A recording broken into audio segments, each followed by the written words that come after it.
અમદાવાદમાં conversations in બ્રોન્ઝનું art exhibition યોજવામાં આવ્યું.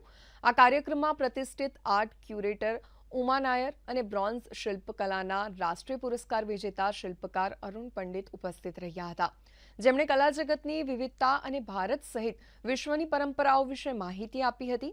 તેમણે કહ્યું હતું કે કન્ઝર્વેશન ઇન બ્રોન્ઝ એક વિશિષ્ટ કલા છે, જેમાં અનેક સંસ્કૃતિઓનો સંવાદ, શોખ અને બ્રોન્ઝની સુંદરતા અને ઉત્ક્રાંતિ સમાયેલી છે.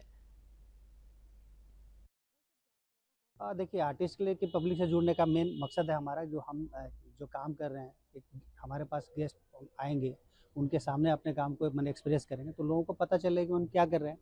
तो बेसिकली ये कम्युनिकेशन होता है कि मैंने छोटे से शो के दरमियान छोटे से टाइम के लिए पब्लिक से भी जुड़ जाए और मतलब लोगों तक अपनी बात कह सकें। जो वन में जो शक्ति है, वो शक्ति हम देख के हम ये महसूस कर सकते हैं कि हर भक्ति में संसार में सभी ने लिखा है कि हमारा जीव के साथ एक बहुत गहरा संबंध है और हम ये संबंध को भूलना नहीं चाहिए।